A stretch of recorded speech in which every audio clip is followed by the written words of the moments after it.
Hello, good people. I'm Chris, and today I want to talk to the person who feels like financial peace sound good, but feels like it's way out of reach. If you're living paycheck to paycheck, constantly reacting and always catching up, this message, my friend, is for you. So I want to talk about survival mode is not stupidity. Let me say this clearly. Living paycheck to paycheck doesn't mean you're foolish. It usually means every dollar already has an assignment, right? There's no room for any mistakes. Every unexpected bill feels like an emergency. We all have been there at some point in time, right? That's not irresponsible, or that's not irresponsibility. What that is that's pressure without margin, right? That's pressure without having any cushion financially. It's hard to feel peace when you're always bracing. Why peace feels like a luxury. When people hear financial peace, they often think that's something that only people with money talk about. I used to think like that too. But I learned peace doesn't start with wealth. It starts with stability and breathing room. Peace isn't no bills, no problems, no stress. Peace is fewer panic decisions, more intentional more intentional choices. Now, in order for myself to gain some breathing room, some margin, some space, some extra, yes, I had to put in the overtime, right? Yes, I had to take on side hustle work. Yes, I had to cut back in some areas that I could cut back in. Yes, I had to sacrifice and do without some things for a little while, right?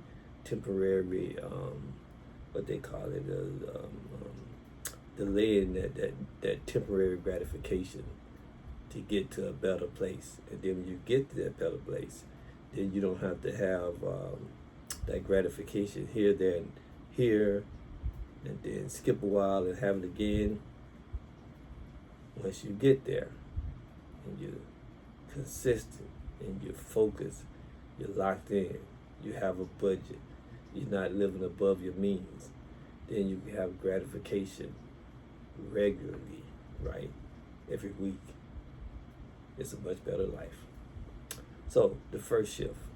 The first step toward peace is not investing. I said to myself, ouch, because to me, investing was like, but when I look back, really I had to get there.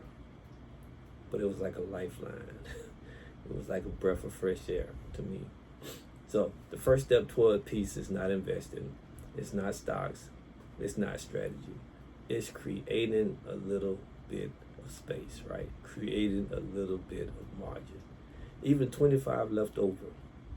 One bill paid early, one decision delayed instead of rushed. That's not small. That's the beginning of margin. That's the beginning of have extra. That's the beginning of having breathing room, at least in my opinion. Weekly stewardship check-in. And as part of my own discipline, every single week I ask myself, am I steadily building my long-term foundation? And I can say with a surety, I'm always doing that.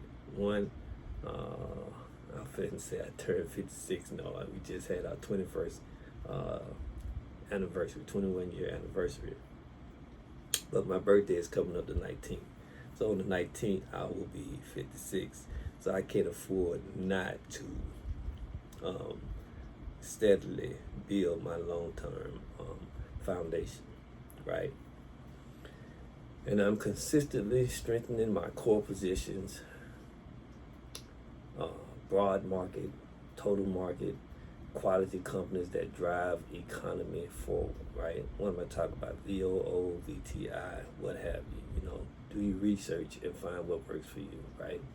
For me, that means steady, consistent building, not chasing. And yes, I'm doing exactly that, and I'm doing it consistently, weekly, bi-weekly, monthly. I'm doing all of the above, right? But I didn't get there overnight. I had to sacrifice to get there, but I'm there, and not turning back. What's that song? Young man sang that song, say I'm all the way up, right? Started from the bottom. I ain't at the bottom no more, and I can't go back. I don't know about you, but I can't go back, right? So, no rush, no pressure, just consistency. I'm starting a series on this. This is the first episode. I'll probably have all this week. It'll be in line with this. And from here, we'll move into a couple of other things that are really on my heart. And I just think people need to hear. You know, we all have been not in a good place with our finances, with our money. But I said, I believe on last night or the other night, whatever it was, that you don't have to stay there, and it's possible. It's possible to turn your financial world around, right? It is possible, right? And I want to try to help us do that. I want to try to help us do that. The choice is yours. All I can do is bring the information to you. All I can do is bring the knowledge to you, and it's up to you what you do with it. I sleep well knowing that the stuff that I'm saying, the content, the knowledge, the information that I bring to you, I know it's valuable information. I know it can help you, right? How do I know it? Because I've applied it myself, and I applied it over time, and I've seen I've reaped the harvest thereof, and I have no intention of stopping reaping my harvest. But it's time to close out here, right? So if I have said anything to help you on today, please hit that like, subscribe, and share it with someone who may be in survival mode, right? So you're allowed to breathe. Walk in wisdom, my friend.